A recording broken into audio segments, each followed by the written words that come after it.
The morning sun cast long shadows across forward operating base Kepler, as Master Sergeant Jake Martinez adjusted his gear one final time. The 50 Green Berets under his command moved with practiced efficiency, checking weapons and reviewing mission parameters. What should have been a routine, diplomatic escort mission to the Zenthari homeworld had taken on new significance when intelligence suggested growing tensions between the Galactic Federation and humanity. Captain Sarah Chen, the mission's intelligence officer, approached Martinez with a grim expression. "Something doesn't feel right about this, Sergeant. The Zenthari specifically requested human special forces for this peace negotiation. In 300 years of Federation history, they've never made such a request." Martinez nodded, his weathered face showing the concern he felt. "I've been thinking the same thing. But orders are orders, and Earth Command wants us to make a good impression. The Federation membership vote is coming up in 6 months. The Green Berets had been humanity's elite for over 2 centuries, evolving from their Earth-bound origins to become the most feared special operations force in known space. Their reputation for adaptability, resilience, and tactical brilliance had spread throughout the galaxy, earning both respect and suspicion from alien species who couldn't comprehend human warfare doctrine. As the transport ship Valkyrie prepared for departure, Lieutenant Colonel Robert Hayes delivered the final briefing. "Gentlemen, ladies, this mission is critical to humanity's future in the galactic community. The Zenthari represent the largest voting bloc in the Federation Council. Their support could secure our membership and all the benefits that come with it: advanced technology, trade agreements, and protection under Federation law." The journey to Zenthari Prime took 3 days through hyperspace. During the transit, the team reviewed cultural protocols and studied Zenthari society. The reptilian species valued honor above all else, with a complex hierarchy based on military achievement. Their homeworld was a fortress planet, heavily defended and suspicious of outsiders. Dr. Emily Watson, the mission's xenobiologist, shared her research with the team. The Zenthari have never lost a war in their recorded history. They view military prowess as the highest form of art. That's probably why they requested human special forces specifically. They want to see what we're capable of. The Valkyrie dropped out of hyperspace at the edge of the Zenthari system, immediately surrounded by a massive defense fleet. Sleek, predatory ships moved in perfect formation, their weapons systems clearly visible but not yet powered. The lead vessel transmitted docking coordinates and a stern warning about following precise approach vectors.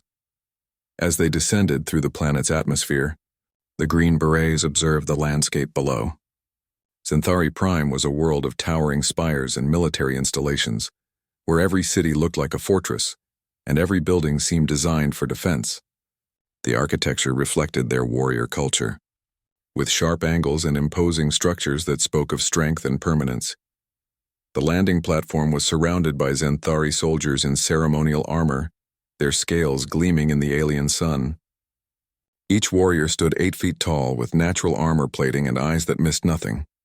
Their weapons were works of art, combining advanced technology with traditional craftsmanship. General Vorthak, the Zenthari Supreme Commander, greeted the human delegation with formal military courtesy. His scarred hide told stories of countless battles, and his presence commanded instant respect. "Welcome, warriors of Earth. Your reputation precedes you. We are eager to witness human combat techniques firsthand." The formal ceremonies began immediately, with the Green Berets participating in ritual displays of martial skill. The Zenthari watched with keen interest as the humans demonstrated their weapons and tactics, noting the differences between human and alien approaches to warfare. Where the Zenthari relied on brute force and overwhelming firepower, humans showed adaptability and innovative thinking. During the evening feast, conversations between species revealed growing tensions within the Federation. Several alien races had voiced concerns about human expansionism and unpredictability. The Zenthari, however, seemed genuinely interested in human capabilities, asking detailed questions about combat doctrine and strategic thinking. Captain Chen noticed subtle signs of surveillance throughout the compound. "They're watching everything we do," she whispered to Martinez during a brief moment of privacy. "Every move, every gesture, every conversation. This feels less like a diplomatic mission and more like an evaluation." The next morning brought the formal negotiations, held in a grand chamber decorated with the weapons and banners of Zenthari military history. Human Ambassador Patricia Reynolds took the lead, presenting humanity's case for Federation membership with eloquence and passion. She spoke of human contributions to science, culture, and exploration, painting a picture of a species ready to join the galactic community as peaceful partners. The Xanthari delegation listened politely, but seemed more interested in the Green Berets standing guard around the chamber. Their eyes constantly returned to the human soldiers, studying their equipment, their positioning, their readiness. It was the attention of predators evaluating potential prey. On the third day, General Vorthak made an unexpected proposal. We would be honored if your warriors would participate in a traditional Xanthari war game. Nothing lethal, of course, merely a test of skill and tactics.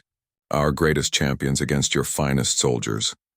Ambassador Reynolds hesitated, but the political implications were clear. Refusing would be interpreted as weakness or fear. Martinez stepped forward, accepting the challenge on behalf of his team. We would be honored, General. When and where? The arena was a massive structure that could accommodate thousands of spectators. Word of the coming exhibition spread quickly, and representatives from dozens of alien species arrived to witness the contest. For many, it would be their first opportunity to see human soldiers in action. As the Green Berets prepared for the war game, they had no way of knowing that hidden cameras were broadcasting their every move to military analysts across the galaxy. Nor could they suspect that the friendly competition was actually an elaborate trap designed to test human capabilities before a much larger conflict. The Xanthari had been planning this moment for months, waiting for the perfect opportunity to evaluate their potential enemies. The Federation membership vote was a convenient cover story, but the real purpose was far more sinister. They needed to know if humans posed a genuine threat to Xanthari dominance. Martinez gathered his team for final preparations, unaware that he was leading his soldiers into a carefully orchestrated ambush that would change the course of galactic history forever. The arena floor stretched for kilometers in every direction, a carefully crafted environment that replicated various terrains from across the galaxy. Desert dunes gave way to dense jungle, which bordered Arctic tundra and urban ruins. The Xanthari had spared no expense in creating the perfect testing ground for their purposes. Master Sergeant Martinez studied the terrain through his binoculars, noting sightlines, cover positions, and natural choke points. His 50 Green Berets had been divided into 5 teams, each assigned a different sector of the massive arena. The rules seemed straightforward. Eliminate the opposing force using non-lethal weapons while completing various tactical objectives. Remember, people, Martinez spoke into his comm unit. This is supposed to be a demonstration, but stay sharp. Something about this whole setup doesn't sit right with me. His years of combat experience had taught him to trust his instincts, and every instinct was screaming danger. The Xanthari team opposing them was impressive by any standard. 200 elite warriors, each standing 8 feet tall and weighing nearly 400 pounds of muscle and natural armor. Their weapons were modified for non-lethal settings, but Martinez noted they could easily be switched back to full power with minimal effort. General Vorthak addressed both forces from the arena's command center, his voice booming across the battlefield. Let this contest demonstrate the finest traditions of military excellence. May the strongest and most cunning warriors prevail. Begin when the horn sounds. As the horn echoed across the arena, the Green Berets moved with practiced precision. Team Alpha, led by Sergeant First Class David Park, immediately disappeared into the jungle sector, using the dense vegetation for concealment. Team Bravo took overwatch positions in the ruins, while Charlie Team began a flanking maneuver through the desert. The Xanthari responded with overwhelming force, charging directly at the human positions with the confidence of a species that had never known defeat. Their battle cries shook the arena as they advanced, expecting to crush the smaller human force through sheer intimidation and superior numbers. Captain Chen, monitoring the battle from the command center alongside Ambassador Reynolds, noticed something troubling in the data feeds.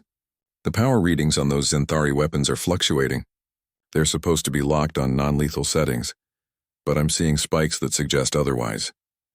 In the arena, Sergeant Park's team had made first contact with the enemy. The Green Berets used hit-and-run tactics, striking from concealment and then melting back into the jungle before the Xanthari could respond effectively. Their smaller size and greater agility allowed them to move through terrain that slowed the larger aliens. This is Alpha Team, Park reported. Enemy is not adapting to guerrilla tactics. They're still trying to use conventional assault patterns. Recommend continuing harassment strategy. Team Bravo, positioned in the ruins, had turned the urban environment into a deadly maze. Staff Sergeant Maria Santos led her soldiers through building-to-building movements, using the three-dimensional terrain to their advantage. The Zenthari found themselves funneled into kill zones where human marksmanship told the tale. But something was wrong. When the first Zenthari warrior was hit by what should have been a non-lethal round, he didn't get back up. The massive alien lay motionless, his armor showing scorch marks that indicated a full-power energy discharge. The humans were still using non-lethal settings, but their opponents had quietly switched to live fire. Martinez realized the deception when he saw the second Zenthari casualty through his scope. All teams, this is not a drill. Enemy weapons are live. Repeat, enemy weapons are lethal. Authorization granted for all necessary force. The arena erupted into chaos as the Green Berets switched to combat mode. Years of training and countless battles across human space had prepared them for this moment. What had been a demonstration became a fight for survival, and the humans intended to survive. Team Delta, led by Sergeant First Class Thompson, had been assigned the Arctic sector. As Zenthari forces converged on their position, Thompson made a tactical decision that would become legendary. Using improvised explosives, his team triggered an avalanche that buried an entire Zenthari company, evening the numerical odds. The audience in the stands began to murmur as the true nature of the battle became apparent. Representatives from dozens of alien species watched as human soldiers systematically dismantled a force 4 times their size. The Green Berets moved like ghosts, striking from unexpected angles and disappearing before retaliation was possible. Dr. Watson, monitoring the biological readings from the command center, made a horrifying discovery. Ambassador, the humans who've been stunned by Zenthari weapons aren't unconscious. They're dead. This isn't a war game anymore. Ambassador Reynolds tried to contact General Vorthak, demanding an explanation for the lethal force being used against her people. The Zenthari commander's response chilled her to the bone. Your species has been evaluated and found wanting. These warriors will serve as an example to any who would challenge Zenthari's supremacy. In the arena, the tide of battle was turning decisively. The Green Berets had adapted to the lethal threat with ruthless efficiency. Team Echo, commanded by Sergeant Rodriguez, had seized control of a Zenthari heavy weapons position and turned their own artillery against them. The psychological impact of seeing their weapons used by smaller, supposedly inferior beings broke the morale of several Zenthari units. Master Sergeant Martinez coordinated the overall battle from a mobile command post, moving constantly to avoid enemy fire while maintaining communication with all teams. His tactical brilliance was on full display as he orchestrated a complex series of maneuvers that confused and demoralized the enemy. Charlie Team, execute flanking maneuver Bravo 7. Alpha Team, prepare diversionary assault. Bravo Team, I need suppressing fire on grid coordinates Delta 44. His commands flowed smoothly, each order building on the last to create a symphony of destruction. The Zenthari began to realize they had underestimated their opponents catastrophically. These humans fought unlike anything they had ever encountered. Where Zenthari doctrine relied on overwhelming force and direct assault, the humans used deception, misdirection, and psychological warfare to multiply their effectiveness. As the battle raged, hidden cameras broadcast every moment to military analysts across the galaxy. The footage would later become required viewing in military academies throughout known space, studied as a masterclass in asymmetric warfare and tactical innovation. But the Green Berets were paying a terrible price for their victory. 7 soldiers had fallen to enemy fire and ammunition was running critically low. Martinez knew they couldn't sustain the fight much longer. But surrender was not an option. The political implications of this betrayal would reverberate throughout the galaxy. In the command center, Captain Chen had discovered the full scope of the Zenthari deception. Ambassador, this entire event was planned. I've found communications indicating coordination with other species. This isn't just about testing human capabilities. They're trying to eliminate us as a threat before we can gain Federation membership. The revelation hit Ambassador Reynolds like a physical blow. Humanity had been set up, lured into a trap with their finest soldiers as bait. The question now was whether any of them would survive to tell the tale. The arena had become a graveyard for Zenthari ambitions, What should have been a massacre of human forces had turned into a demonstration of tactical superiority that sent shockwaves through the watching alien dignitaries. Bodies of Xanthari warriors littered the battlefield, their natural armor proving insufficient against human ingenuity and determination. Master Sergeant Martinez crouched behind the twisted remains of a Xanthari heavy weapon, his ammunition nearly depleted but his resolve unbroken. Around him, the surviving Green Berets had formed a defensive perimeter, their positions carefully chosen to maximize overlapping fields of fire. 23 soldiers remained combat effective, facing nearly 80 Xanthari warriors who had lost all semblance of military discipline. "Status report," Martinez called out over the tactical network, his voice calm despite the chaos surrounding them. "Alpha Team, 3 effectives remaining," came Park's reply. "We've neutralized their command structure in the jungle sector. Enemy coordination is breaking down." Staff Sergeant Santos checked in next. "Bravo Team holding the ruins with 5 soldiers. We've turned their own urban warfare training against them. They keep trying to storm positions we've already abandoned." The psychological impact of the battle was becoming apparent. The Xanthari, a species that had never known defeat, were experiencing something entirely foreign to their culture: fear. Their warriors began making tactical errors, driven by desperation rather than training. In the command center, General Vorthak watched his grand plan collapse in real time. The alien dignitaries around him were taking careful notes, their assessment of Xanthari military supremacy rapidly changing. Species that had feared Xanthari expansion for centuries were beginning to see them as fallible. "Sir," one of his aides whispered urgently, "the Federation Council representatives are demanding immediate intervention. They're calling this an unprovoked attack on a diplomatic mission." Vorthak's scaled features twisted with rage. "Intervention? These humans were supposed to be eliminated quickly, their capabilities assessed and recorded. Instead, they've turned our own arena into their battlefield." He turned to his communications officer. "Activate the backup plan. Seal the arena and flood it with nerve gas." Captain Chen, monitoring the command center's communications, heard the order with growing horror. "Ambassador, they're going to use chemical weapons. We have to warn our people." Ambassador Reynolds was already moving toward the emergency communication panel when Xanthari guards moved to block her path. The pretense of diplomatic courtesy had been completely abandoned, revealing the trap for what it truly was. "I'm afraid I cannot allow that," General Vorthak said, his voice carrying the satisfaction of predator who had cornered his prey. "Your soldiers have served their purpose. Their performance will be studied, their weaknesses catalogued, and humanity will be prepared for proper management." In the arena, Martinez received the warning from an unexpected source. Dr. Watson had managed to access the environmental control systems and discovered the gas deployment sequence. "Sergeant, you have maybe 2 minutes before they flood the arena with toxins. The ventilation system has manual overrides in the central control bunker." The race against time began immediately. Team Charlie, down to just 4 soldiers, began a desperate assault on the central bunker, while the remaining teams provided covering fire. The Xanthari, realizing their enemy's objective, threw everything they had at the small force trying to reach the controls. Sergeant Rodriguez led the charge, his squad moving with the precision of a surgical strike. They had to cross 200 meters of open ground under heavy fire, with death waiting at the end regardless of success or failure. But Green Berets had never been known to choose the easy path. "For Earth and humanity," Rodriguez called out as they broke from cover, "let's show these aliens what humans are really capable of." The sprint across the killing ground became the stuff of legend.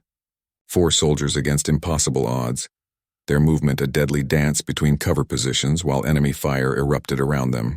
Sergeant Kim took a hit that would have killed a lesser warrior but kept running, her armor absorbing the worst of the damage. Private First Class Johnson, the youngest member of the team, used his explosive expertise to clear a path through the Xanthari defensive line.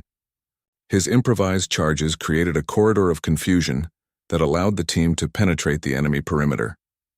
As they reached the bunker, Rodriguez realized the control systems were designed for Xanthari physiology. The access panels were 8 feet off the ground, and the control interfaces required hands twice the size of human appendages. But human adaptability had always been their greatest strength. "Give me a boost," Rodriguez ordered. Kim and Johnson formed a human ladder, while Martinez provided covering fire from their previous position. With seconds remaining before gas deployment, Rodriguez began the desperate process of overriding alien technology with nothing but determination and battlefield engineering. The Zenthari made their final push, knowing that failure meant not just tactical defeat, but the complete collapse of their psychological dominance over the galaxy. Their warriors charged the bunker with the fury of a dying empire, their battle cries mixing with the sound of human weapons. Sergeant Park's team emerged from the jungle like avenging spirits, catching the Zenthari assault from behind. Their timing was perfect, their execution flawless. The remaining enemy forces found themselves caught in a crossfire that no amount of natural armor could withstand. In the command center, the gas deployment countdown reached 0. Nothing happened. The environmental systems remained offline, Rodriguez having succeeded in his desperate mission with just seconds to spare. General Vorthak stared at the displays in disbelief, watching his ultimate weapon neutralized by the very species he had sought to eliminate. "Impossible," he whispered. "No warrior has ever defeated Zenthari technology so completely." Captain Chen, still under guard but able to observe the tactical displays, smiled grimly. "You made the classic mistake, General. You studied our weapons, our formations, our standard tactics, but you never understood what makes humans truly dangerous. We adapt, we overcome, and we never ever give up." The battle in the arena was winding down, but the political battle was just beginning. Representatives from across the galaxy had witnessed the complete tactical defeat of the supposedly invincible Zenthari by a force 1/4 their size. The implications would reshape the balance of power throughout known space, but the cost had been terrible. Of the 50 elite Green Berets who had entered the arena, only 18 remained combat effective. Their sacrifice would not be forgotten, and their victory would change the course of galactic history. The Zenthari had wanted to evaluate human military capabilities, and they had received a lesson far more comprehensive than they had ever imagined. As the surviving humans took defensive positions for what they assumed would be the final assault, they had no way of knowing that their actions had already set in motion events that would lead to the greatest war the galaxy had ever seen. The silence that followed the battle was deafening. Smoke drifted across the arena floor, carrying with it the acrid smell of discharged weapons and the metallic scent of blood. The 18 surviving Green Berets maintained their defensive positions, knowing that their tactical victory might mean nothing if they couldn't survive the political aftermath. General Vorthak stood frozen in the command center, watching his career and his species' reputation crumble in real time. The alien dignitaries around him were no longer the respectful observers he had expected. Instead, they studied the tactical displays with the calculating eyes of potential enemies, reassessing everything they thought they knew about galactic military power. Ambassador Kresh of the Valdrian Empire was the first to speak, her crystalline voice cutting through the tension. "General Vorthak, your government assured the Federation Council that this would be a peaceful demonstration of military techniques. What we have witnessed appears to be premeditated murder of a diplomatic mission. The humans proved their aggressive nature," Vorthak replied weakly, his earlier confidence completely evaporated. "They used lethal force against our warriors. After your forces switched to live ammunition," Captain Chen interjected from her position under guard. "We have complete recordings of your weapons' power signatures. The deception was yours, not ours." The political ramifications were spreading beyond the arena with each passing moment. News of the massacre had already reached the Federation Council chambers, where emergency sessions were being called. The carefully planned operation to eliminate human military leadership had instead become a public relations disaster of galactic proportions. In the arena, Master Sergeant Martinez was coordinating with his surviving soldiers while monitoring Zenthari reinforcements gathering outside the sealed facility. "Listen up, people. We're outnumbered, outgunned, and surrounded, but we're still breathing, and that's more than our enemies expected. Stay alert and follow my lead." Dr. Watson, who had managed to maintain access to some facility systems, provided crucial intelligence. "Sergeant, I'm reading massive troop movements outside the arena. They're bringing in siege equipment and heavy weapons. It looks like they're preparing to level the entire structure." The realization hit everyone simultaneously. The Zenthari couldn't allow any survivors to testify about what had really happened. The political damage from the initial massacre was already severe, but living witnesses would make it exponentially worse. The remaining humans had to be eliminated regardless of the cost, but the galaxy was watching. The alien observers in the command center represented nearly every major species in known space, and their governments were demanding explanations. The Xanthari found themselves trapped between their need to eliminate witnesses and the impossibility of doing so under such scrutiny. Ambassador Reynolds, still under heavy guard, began working the political angles with the skill that had made her one of Earth's finest diplomats. Honored representatives, what you have witnessed today is an unprovoked attack on a peaceful diplomatic mission. 32 human soldiers have been murdered under the pretense of a training exercise. The Thexian delegate, a species known for their rigid adherence to law, stood up immediately. If these allegations are accurate, this constitutes a war crime under Federation statutes. We demand immediate investigation and full disclosure of all communications regarding this event. General Vorthak felt the political ground shifting beneath his feet. The operation had been planned in secret, with the expectation that no witnesses would survive to dispute the official story. Now he faced potential war crimes charges and the complete destruction of Xanthari credibility. In Earth's capital, the emergency klaxons were sounding as news of the massacre reached human space. President Sarah Morrison stood in the Situation Room, surrounded by her military and intelligence chiefs watching the live feeds from Xanthari Prime with growing fury. "How many?" she asked quietly. 32 confirmed dead, 18 survivors still trapped," General Harrison replied. "Ma'am, these weren't just any soldiers. These were the best we had. The Xanthari specifically requested our finest special operations personnel." "They set us up," Admiral Chen said, his voice filled with barely controlled rage. This was a planned execution disguised as a diplomatic mission. They wanted to eliminate our military leadership and demonstrate their superiority to the rest of the galaxy. President Morrison studied the tactical displays showing the surrounded Green Berets.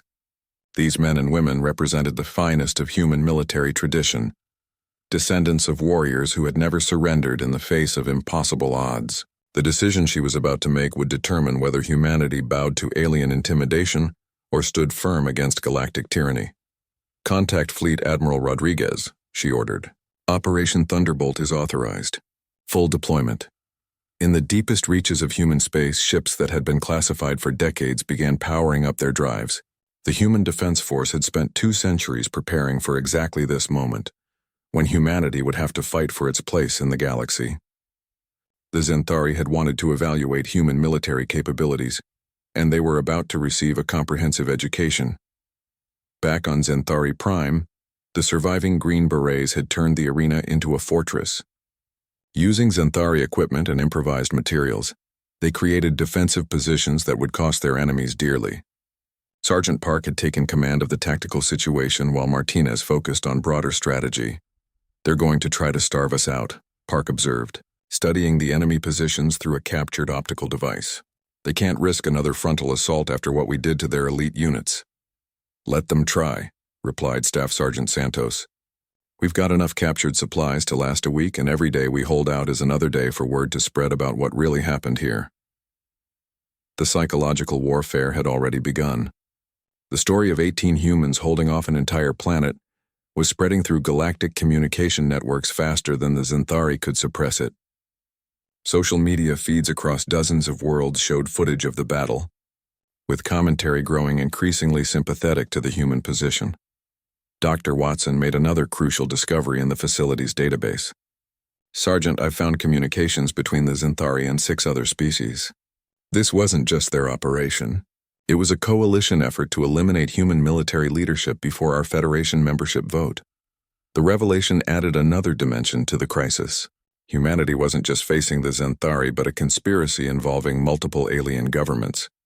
The implications were staggering, suggesting a level of coordination and planning that went far beyond mere military rivalry. As night fell over Xanthari Prime, the surviving humans prepared for what they expected to be their final battle. They had no way of knowing that their sacrifice was already changing the galaxy, inspiring resistance movements on a dozen worlds and forcing a complete reassessment of human capabilities. The arena had become more than a battlefield. It had become a symbol of human determination and a catalyst for the greatest conflict in galactic history. The first human warships dropped out of hyperspace at the edge of the Xanthari system. just as dawn broke over the arena.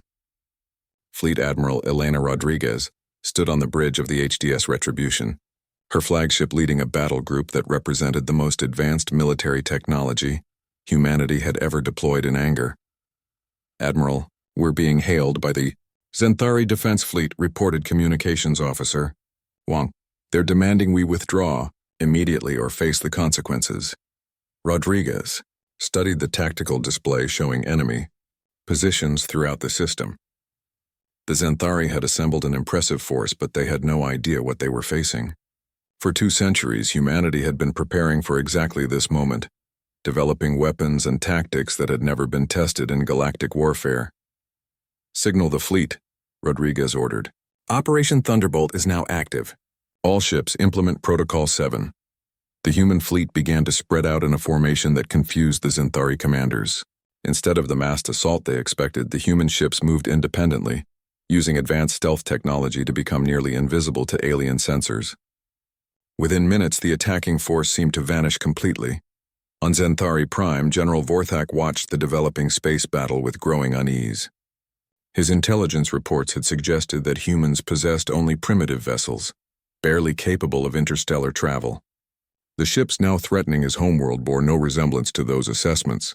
In the arena, the surviving Green Berets heard the distant rumble of atmospheric entry vehicles. Master Sergeant Martinez allowed himself a grim smile as he recognized the sound of human military hardware. "Boys and girls," he announced over the comm network, "the cavalry has arrived. Time to remind our hosts why you never mess with human soldiers." The psychological impact on the Zenthari forces was immediate and devastating. For the first time in their history, they faced an enemy that could project power across interstellar distances with such speed and precision. The concept of strategic vulnerability was completely foreign to their military doctrine. Dr. Watson had managed to establish communication with the incoming fleet, providing crucial intelligence about the situation on the ground. Admiral Rodriguez's 18 Green Berets are still alive in the arena, surrounded by approximately 5,000 enemy troops. The facility is shielded and heavily fortified. "Understood, Doctor," came the reply. "Tell our people to keep their heads down. We're about to demonstrate why humanity earned its reputation the hard way." The first kinetic bombardment struck with surgical precision, eliminating Zenthari artillery positions while leaving the arena structure intact. The hypersonic projectiles arrived without warning, traveling so fast that the sound of their impact reached the defenders before the sound of their passage through the atmosphere. President Morrison, monitoring the operation from Earth, addressed the emergency session of the Federation Council via secure transmission. "Honored representatives, humanity is acting within its rights under Federation law to protect its citizens from unlawful aggression. The evidence of Zenthari war crimes is overwhelming and undeniable. The political battle was proving as complex as the military one. The 6 species that had conspired with the Zenthari were now desperately trying to distance themselves from the operation, claiming ignorance of its true purpose. But Captain Chen had recovered extensive communications records that told a different story. Ambassador Kresh of the Valdrian Empire stood to address the council. The evidence presented demonstrates a clear pattern of deception and premeditated violence against a peaceful diplomatic mission. The Valdrian Empire calls for immediate sanctions against the Zenthari government and full reparations to humanity. The political tide was turning decisively against the conspirators, but the military situation remained critical. The human fleet faced odds of nearly 10-1, and the Zenthari were finally beginning to coordinate their response. Their ships were individually more powerful than human vessels, but they had never faced an enemy that fought like humanity. Fleet Admiral Rodriguez deployed her ships in a 3-dimensional chess game that stretched across the entire star system. Human vessels appeared from impossible angles, struck with devastating precision, and vanished before enemy weapons could respond. The tactics were unlike anything the Zenthari had ever encountered. "Their ships are too fast," reported the Zenthari fleet commander to General Vorthak. "Our targeting systems cannot maintain locks. They appear, fire, and disappear like ghosts." "Impossible," Vorthak replied. "No species possesses such technological advantages. Increase power to sensors and weapons. Destroy them all." But the human advantage wasn't purely technological. It was tactical, strategic, and most importantly, psychological. The Xanthari had never learned to fight an enemy that refused to stand still and trade blows. Human doctrine emphasized mobility, deception, and striking where the enemy was weakest. In the arena, the Green Berets had turned the Xanthari siege into a nightmare of urban warfare. Using captured equipment and improvised weapons, they created a defensive network that channeled enemy forces into carefully prepared killing zones. Every Xanthari assault cost them dozens of warriors while barely scratching the human positions. "They're learning," observed Sergeant Park as he watched enemy movement patterns through his scope. "They're starting to avoid our established fields of fire." "Good," Martinez replied. "Let them think they're getting smarter. Santos, execute Contingency Plan Delta." The plan involved a calculated withdrawal to secondary positions, leaving behind carefully placed surprises for the pursuing enemy. When the Xanthari forces moved to occupy what they thought were abandoned human positions, they discovered that their enemies had turned retreat into another weapon. The explosions echoed across the arena as improvised mines and booby traps eliminated another company of Xanthari warriors. The psychological impact was devastating, reinforcing the growing belief among enemy forces that humans were somehow supernatural in their ability to predict and counter every move. Dr. Watson continued coordinating between the ground forces and the fleet, providing real-time intelligence that allowed Admiral Rodriguez to plan her next moves. "Admiral, the enemy is massing their remaining forces for a final assault on the arena. If they succeed in eliminating our people, they'll claim the entire incident was a justified response to human aggression." "Not going to happen, Doctor," Rodriguez replied. "All ships prepare for Operation Hammerfall. It's time to end this." The human fleet suddenly materialized in formation directly above Xanthari Prime, having used gravitational slingshot maneuvers around the system's gas giant to achieve impossible velocities. The Xanthari defense fleet found themselves out of position and unable to respond as human ships began precise bombardment of military targets. The message was clear. Humanity could strike anywhere, anytime with devastating effect. The myth of Xanthari invincibility was dying in the fires of human vengeance, witnessed by representatives from across the galaxy, who would carry the tale to every inhabited world. But the most important battle was still being fought in the arena, where 18 human soldiers continued to hold out against impossible odds. Their survival had become a symbol of human determination, proof that no alien species could intimidate or eliminate humanity through force. The Xanthari homeworld burned under the precise fury of human orbital bombardment. Strategic targets erupted in spectacular fireballs as kinetic projectiles traveling at significant fractions of light speed found their marks with surgical accuracy. Military installations, communication centers, and government facilities disappeared in seconds, leaving the planet's infrastructure crippled but civilian areas untouched. General Vorthak watched his empire crumble from the command center, now filled with smoke and the acrid smell of burning electronics. Emergency power had failed twice and half his staff had fled their posts. The species that had ruled through intimidation for millennia was experiencing the terror of helplessness for the first time in their history. "Sir," his trembling aide reported, "we're receiving unconditional surrender demands from the human fleet. They want immediate cessation of all hostilities and the release of their personnel." "Never," Vorthak snarled, his scaled features twisted with rage and desperation. "The Xanthari do not surrender. Order the final assault on the arena. If we cannot claim victory, we will at least eliminate the witnesses to our defeat." But his orders were falling on deaf ears. The Xanthari forces surrounding the arena had lost all cohesion as news of the orbital bombardment reached them. Warriors who had never known fear were experiencing psychological collapse as their entire worldview disintegrated around them. In the arena, Master Sergeant Martinez watched the enemy lines through captured optics, noting the growing chaos in their ranks. "They're breaking," he reported to his remaining soldiers. "Whatever's happening up there is hitting them harder than our resistance down here." The 18 survivors had been reduced to 12 during the night, but their defensive positions remained intact. They had turned the arena into a monument to human tactical superiority, using every lesson learned in 2 centuries of warfare to create an impregnable fortress from alien equipment and sheer determination. Staff Sergeant Santos monitored enemy communications using a captured Xanthari radio, Sergeant, they're in complete disarray. Multiple units are reporting withdrawal orders, but some commanders are refusing to retreat. It sounds like their command structure is collapsing. The psychological warfare was working perfectly. The sight of Xanthari forces retreating in disorder was being broadcast live to alien observers throughout the galaxy. Species that had submitted to Xanthari dominance for centuries were watching their oppressors reveal themselves as fallible, frightened beings no different from their victims. Fleet Admiral Rodriguez coordinated the final phase of the operation from the bridge of the Retribution, her ships maintaining perfect formation while enemy vessels fled in every direction.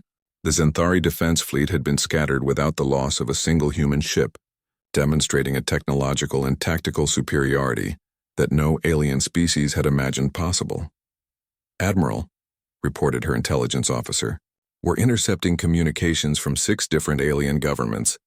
They're all attempting to negotiate separate peace treaties with Earth. The conspiracy against us is completely falling apart." "Good," Rodriguez replied, "but we're not done yet. As long as our people are trapped down there, this operation continues. Signal the Xanthari government that they have 1 hour to secure the release of our personnel, or we begin targeting their orbital infrastructure." The ultimatum sent shockwaves through what remained of the Xanthari command structure. Their orbital stations and space elevators represented thousands of years of construction and countless resources. The human threat to destroy them was not merely military, but economic and cultural devastation beyond recovery. In the Federation Council chambers, the emergency session had devolved into chaos as the true scope of the conspiracy became apparent. Captain Chen's evidence was being presented to delegates who were beginning to understand they had been manipulated into supporting what amounted to an assassination plot against humanity's military. Leadership. Ambassador Reynolds, no longer under guard thanks to intervention by Valdrian security forces, addressed the assembled representatives. "Honored delegates, what we have witnessed is not merely an attack on humanity, but an attack on the principles that govern civilized interaction between species. The evidence shows clear premeditation and conspiracy involving multiple governments." The Thexian delegate stood again, his rigid adherence to law making him a natural ally in the political battle. "The evidence presented demonstrates violations of 17 separate Federation statutes regarding diplomatic immunity, rules of warfare, and species sovereignty. I move for immediate expulsion of the Xanthari government and criminal prosecution of all involved parties."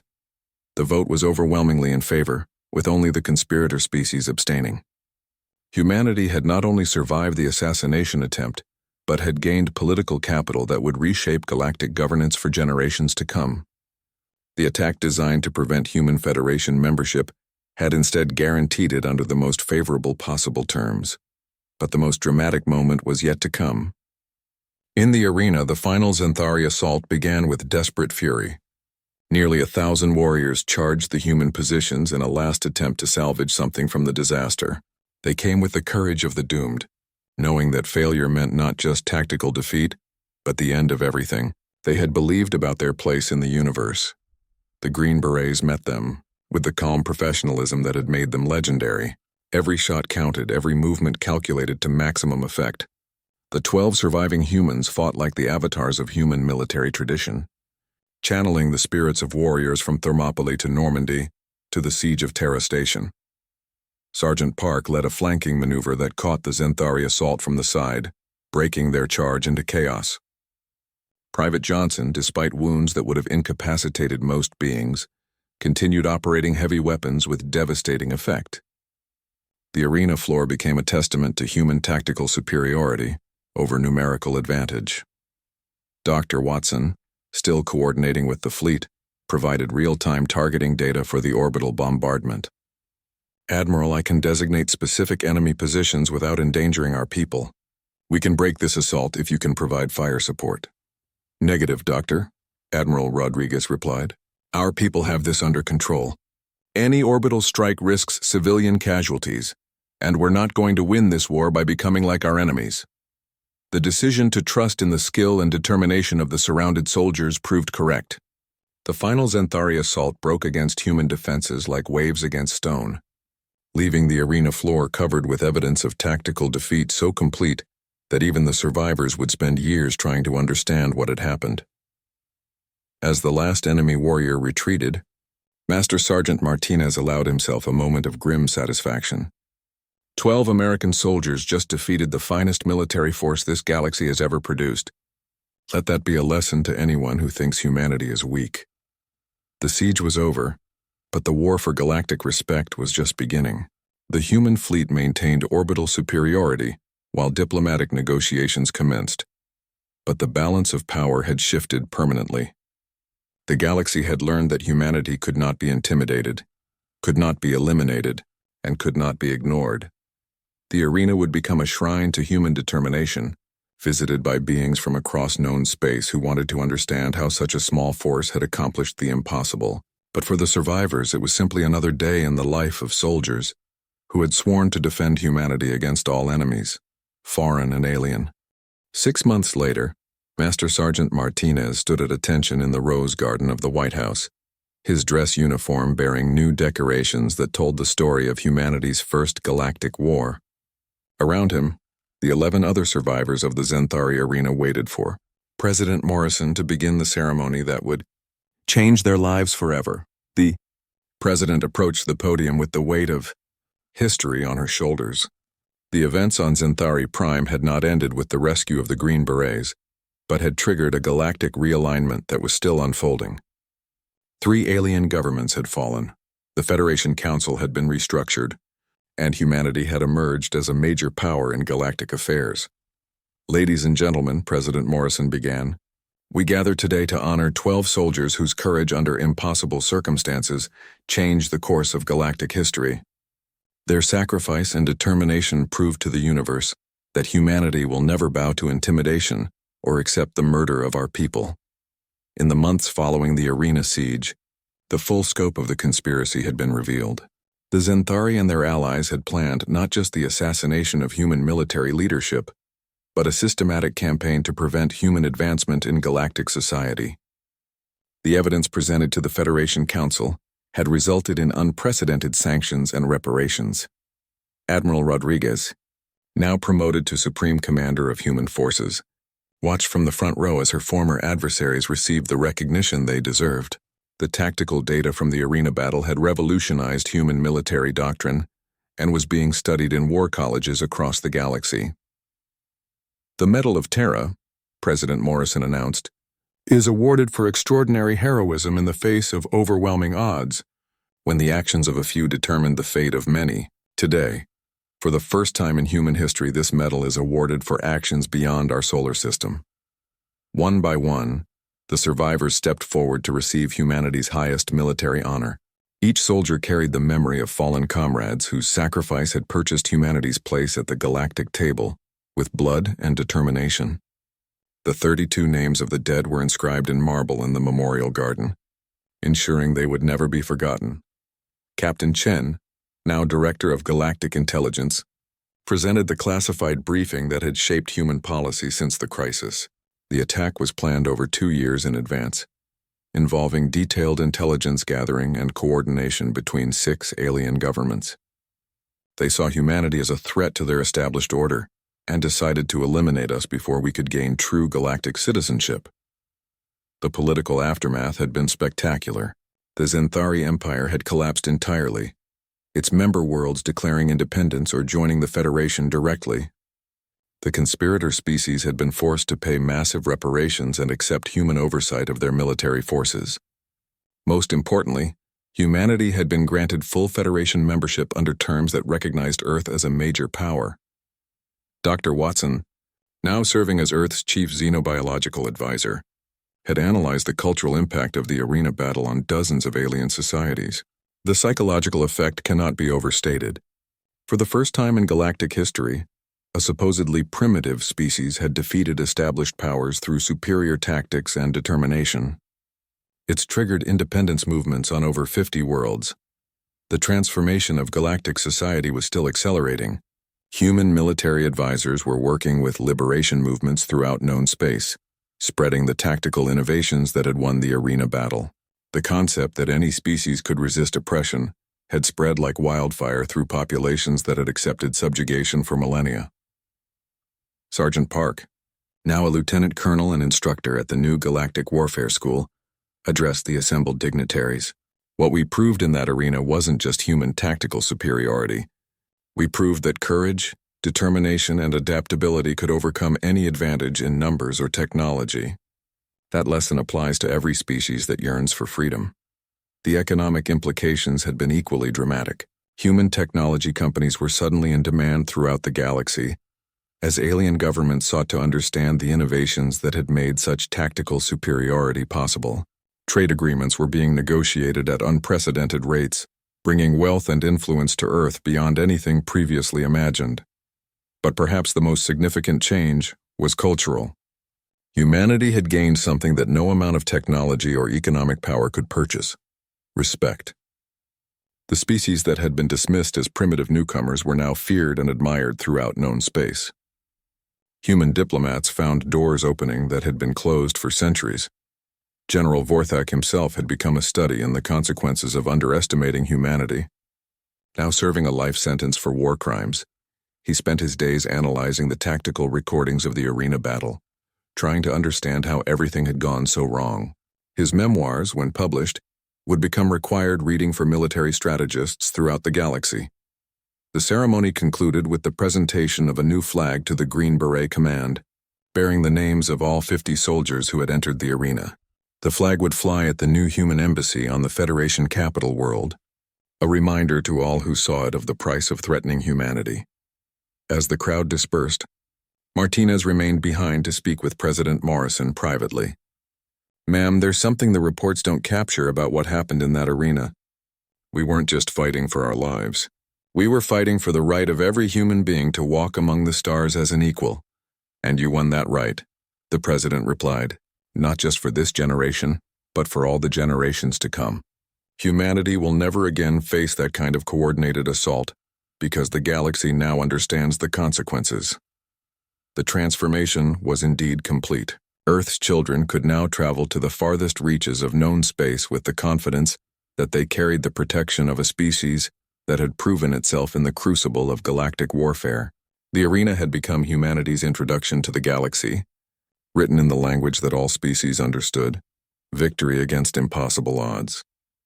Years later, when alien historians wrote about the turning point in galactic civilization, they would trace it to a single moment when 50 human soldiers entered an arena on a distant world. 32 would die there, but their sacrifice had purchased something beyond price: the knowledge that humanity would fight for its place among the stars and would never accept defeat. The Green Berets had done what they had always done throughout their history. They had carried the hopes and dreams of their people into battle against overwhelming odds, and they had emerged victorious through skill, determination, and the unbreakable human spirit that refused to surrender even in the face of certain death. The galaxy would never again make the mistake of underestimating humanity.